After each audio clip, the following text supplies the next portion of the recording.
Hello everyone, अस्सलाम वालेकुम। Welcome back to Zaima channel. आज की इस वीडियो में मैं आप लोग के साथ एक बहुत ही इम्पॉर्टेंट टॉपिक कवर करने वाली हूँ, जिसमें ये टॉपिक है हमारा कि आप अपने हस्बैंड से कैसे अपनी हर बात मनवा सकते हैं। क्योंकि बहुत सारी हाउसवाइफ्स ऐसी होती हैं जिनके हस्बैंड उनको हर बात पे नो बोल देते हैं, मतलब कि वो कुछ फरमाइश कर ही नहीं पाती, कुछ कह ही नहीं पाती अपने हस्बैंड को। अच्छा, तो हर हस्बैंड की नेचर अलग अलग होती है, मतलब वो उनकी वाइफ को पहले समझना पड़ेगा कि उनकी हस्बैंड आखिर किस नेचर के हैं। किसी के हस्बैंड बहुत गुस्से वाले होते हैं, किसी के हस्बैंड काम पर्सनैलिटी के होते हैं, और हर तरह का इंसान हर तरह की नेचर रखता है।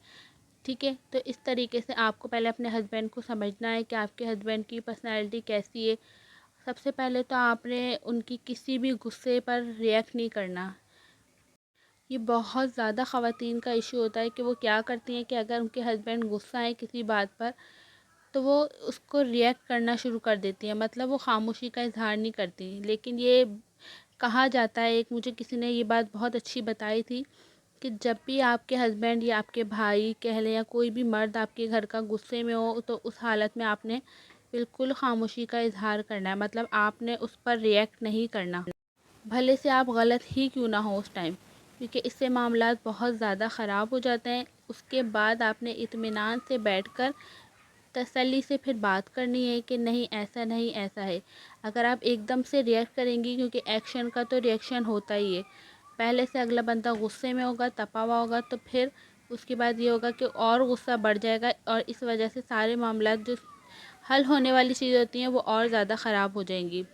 और बहुत सारी हाउसवाइफ्स का, मतलब लेडीज़ का, ये इशू होता है कि उनके हस्बैंड उनको मैके जाने नहीं देते। बहुत सारी वाइफ्स का ये इशू एक कॉमन होता है कि वो पसंद नहीं करते कि वो ज़्यादा मैके में जाएं, और अगर जाएं भी तो एक दिन के लिए चले जाएं, इससे ज़्यादा स्टे ना करें। अक्सर ख़वातीन इसी बात पर ही अपने हस्बैंड से लड़ती रहती हैं कि आप हमें मैके जाने नहीं देते, और इससे इतनी ज़्यादा लड़ाइयाँ और मिसअंडरस्टैंडिंग हो जाती है कि इससे बस घर ही ख़राब होता है और कुछ नहीं होता। आपने कोशिश करनी है कि आप अपने हस्बैंड की हर बात मानें। ये बातें भी कहना बहुत मुश्किल है कि मतलब हम हर गलत बात भी अपने हस्बैंड की मान लें, ये बहुत मुश्किल है। लेकिन ऐसा करने से फिर ये होगा कि आहिस्ता आहिस्ता आपके हस्बैंड आपको समझना शुरू करें। उनको आप एहसास दिलाएं, उनसे बात करेंगी तो यकीनन वो मान जाएंगे। इतना जालिम तो खैर कोई आदमी नहीं होता, ऐसे भी होते हैं कि बहुत जालिम होते हैं। मैंने इतनी सोसाइटी में ऐसे भी हस्बैंड देखे हैं जो कि बहुत ज़्यादा अपनी वाइफ्स को तंग करते हैं, मतलब हर लिहाज से वो बहुत तंग करते हैं। जगह जगह उनके अफेयर्स चल रहे होते हैं, मतलब, और वो अपनी वाइफ को चीट भी कर रहे होते हैं, और उसको फाइनेंशियली भी सपोर्ट नहीं करते और उस पर हाथ भी उठाते हैं। ऐसे भी हस्बैंड होते हैं, लेकिन वो बेचारी जो वाइफ्स होती हैं वो अपना घर बचाने के लिए मतलब खामोश रहती हैं और किसी से कुछ नहीं कहती, और जैसे जैसे तैसे करके अपनी ज़िंदगी सारी अपने बच्चों के लिए गुजार देती हैं। अच्छा, मेरे जो हस्बैंड हैं वो इतने गुस्से वाले तो नहीं हैं, लेकिन वो हर बात पे हाँ भी नहीं कहते, मतलब हर बात पे उनका जवाब हाँ में नहीं होता, अक्सर वो ना भी कह देते हैं। तो मैं क्या करती हूँ कि जब वो मुझे कहते हैं कि नो में उनका आंसर होता है, तो फिर उस टाइम तो मैं खामोश हो जाती हूँ। मैं अपना आपको शेयर कर रही हूँ एक्सपीरियंस, लेकिन उसके बाद मेरी कोशिश होती है कि थोड़े टाइम बाद मैं उनसे इस टॉपिक पर अगेन बात करूँ, उनका मूड जब अच्छा हो। अच्छा, जब अपने हस्बैंड से कोई भी बात मनवानी है ना, तो आपने इस चीज़ का ख़्याल रखना है कि आपके हस्बैंड का मूड अच्छा हो। तो इससे ये होगा कि जब उनका मूड अच्छा होगा तो 80% चांसेस यही होंगे कि वो आपको आपकी बात मान लें और आपकी बात पर यस ही कहें। हर मर्द की नेचर अलग होती है, कोई बहुत गुस्से का तेज़ होता है, लेकिन आपको समझना पड़ेगा। औरत को ही कॉम्प्रोमाइज़ करना पड़ता है, और ये तो सच ही है। मर्द इतना नहीं करता, लेकिन हर दुख हर परेशानी मतलब औरत के ही हिस्से में आती है। उसको ज़्यादा कॉम्प्रोमाइज़ और कॉपरेट करना पड़ता है अपने हस्बैंड के साथ भी, ससुराल वालों के साथ ही, तो ही उसका घर बच पाता है, वरना तो फिर वो बेचारी का घर ही ख़राब हो जाए अगर वो कॉपरेट और कॉम्प्रोमाइज़ ना करे। तो आपको एक चीज़ का बहुत ख्याल रखना है कि आपके हस्बैंड को क्या चीज़ ज़्यादा पसंद है, मतलब उनको खाने का शौक़ है, उनको किस चीज़ का शौक़ है। अगर आप उस हिसाब से उनकी हर छोटी छोटी चीज़ों का और ज़रूरतों का ख्याल रखेंगी, तो उम्मीद है कि नेक्स्ट टाइम वो भी फिर आपको किसी बात पर नो नहीं कहेंगे। کچھ ہسبینڈس کو کھانے پینے کا بہت شوق ہوتا ہے، کچھ ہسبینڈس کو گھومنے کا شوق ہوتا ہے، کسی کے ہسبینڈ کو، ہر طرح کے ہسبینڈس ہوتے ہیں، ان کو ڈفرینٹ مطلب نیچر رکھتے ہیں، اور یہ ایک عورت کا ہی ہوتا ہے رول کہ وہ کس طریقے سے اپنے ہسبینڈ کو ڈیل کرتی ہے۔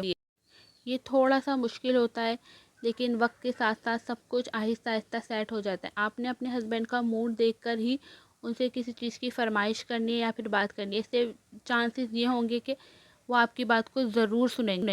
اچھا، مجھے اپنی بات کٹ کر کے یہ چٹنی بتانی پڑ رہی ہے، بہت مزے کی، آپ لوگوں نے اس کو ضرور ٹرائی کرنا ہے۔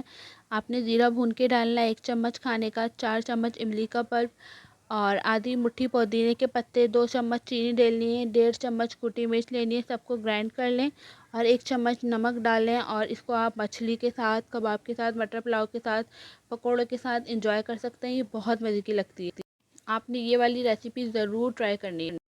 اچھا، آپ نے اب ٹاپک کی طرف آتا ہے، آپ نے اس چیز کا ضرور خیال رکھنا ہے کہ آپ نے اپنے ہسبینڈ کے لیے ہر ٹائم مطلب جتنا ہو سکے تھوڑا سا ٹائم نکال کے ان کے لیے ضرور تیار ہونا ہے۔ اس سے بہت اچھا امپریشن پڑتا ہے کہ اگر آپ سجی سنوری ہوتی ہیں تو آپ اچھی لگتی ہیں خود کو بھی اور اپنے ہسبینڈ کو بھی۔ تو آپ نے اس چیز کا خیال رکھنا ہے۔ اکثر عورتیں یہ کرتی ہیں کہ وہ تیار ہی نہیں ہوتی شادی کے بعد، بہت مشکل ہو جاتا ہے مینیج کرنا۔ شروع میں تو سب ہو جاتے ہیں تیار، لیکن تھوڑے ٹائم بعد آپ بالکل اپنے آپ کو نگلیکٹ کر دیتی ہیں۔ تو اس سے یہ ہوتا ہے اگر آپ اچھی لگ رہی ہوں گی اپنے ہسبینڈ کو اور آپ کچھ بھی کہیں گی، فرمائش کریں گی، تو آپ کی بات ضرور سنیں گے۔ اور اکثر خواتین یہ بھی مسٹیک کرتی ہیں کہ وہ اپنے ہسبینڈ کی بات کو بالکل دھیان سے نہیں سنتی اور ان کی بالکل بھی بات نہیں مانتی، کہ ضد پہ اڑ جاتی ہیں کہ میرے ہسبینڈ میری بات نہیں مان رہے تو میں ان کی بات کیوں سنوں۔ تو یہ بہت برا امپریشن ڈالتا ہے آپ کے ہسبینڈ پر، اور اسپیشلی شادی کے شروع میں تو بالکل بھی آپ نے 1 سال کہتے ہیں نا، یہ 1 سال آپ نے اپنے ہسبینڈ کو دے دینا ہے، مطلب پورا ان کے حساب سے چلنا ہے، ان کی بات منوانا ہے، پھر ساری زندگی بھر وہ آپ کے غلام رہیں گے۔ مطلب غلام سے مراد کہ وہ آپ کی ہر بات مانیں گے، آپ جیسا بولیں گی ویسا ہی ہوگا۔ لیکن یہ ہر میرڈ لائف پر امپلیمنٹ نہیں کرتا، لیکن پھر بھی یہ کافی حد تک یوزفل ٹرک ہے کہ آپ نے شروع میں بالکل ان کی ہر بات ماننی ہے، ان کو کسی بات پہ نہ نہیں کہنا، اور بالکل بھی آپ نے اپنے ہسبینڈ کے ساتھ بدتمیزی یا مس بیہیو نہیں کرنا۔ یہ بہت برا امپریشن ڈالتا ہے جب آپ ان کے ساتھ بدتمیزی یا مس بیہیو کرتے ہیں، تو وہ یہی سوچتے ہیں کہ کتنی بدتمیز ہے، یا مطلب اس کو مینرس نہیں ہے، تمیز نہیں ہے۔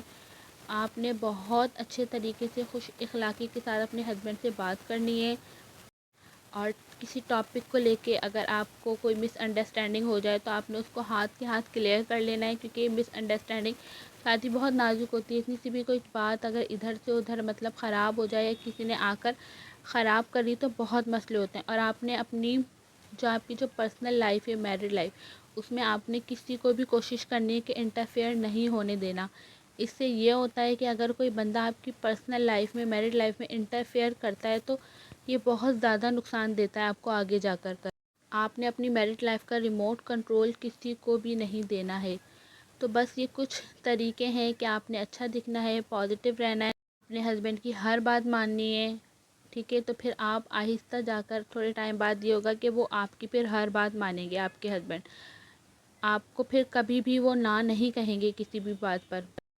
کچھ چیزیں تھوڑی مشکل ہوتی ہیں اسٹارٹنگ میں، لیکن وقت کے ساتھ ساتھ سب کچھ سیٹ ہو جاتا ہے۔ کافی ایسی ہاؤس وائفس ہیں جن کے ہسبینڈ اتنے اسٹرکٹ ہوتے ہیں، مطلب ان کو باہر جانے نہیں دیتے، ان کو خرچہ نہیں دیتے، بس آپ نے اپنے حق میں اچھے بہتر کے لیے دعا کرنی ہے، ٹھیک ہے؟ اپنے سب سے مین یہی ہے کہ آپ نے اپنا جو رشتہ ہے نا اپنے اللہ سے مضبوط رکھنا ہے، اپنے حق میں بہت ساری دعائیں کرنی ہیں۔ دعا ہی تقدیر کے مطلب تقدیر کے ہر فیصلے کو بدل دیتی ہے۔ وہ فیصلہ کن مراحل میں بھی چلا جاتا ہے نا، تو دعا ایک واحد چیز ہوتی ہے جو کہ وہ بدل سکتی ہے، مطلب اتنی زیادہ پاور رکھتی ہے دعا۔ تو میں تو یہی کوشش کرتی ہوں، میرے ہسبینڈ بھی تھوڑی سی باتوں پہ مجھے نہ کہہ دیتے ہیں، لیکن میں پھر بھی کر کے جیسے تیسے کر کے تھوڑے ٹائم بعد ان کو منا لیتی ہوں۔ ہوپ سو یہ ویڈیو اچھی لگی ہوگی تو ویڈیو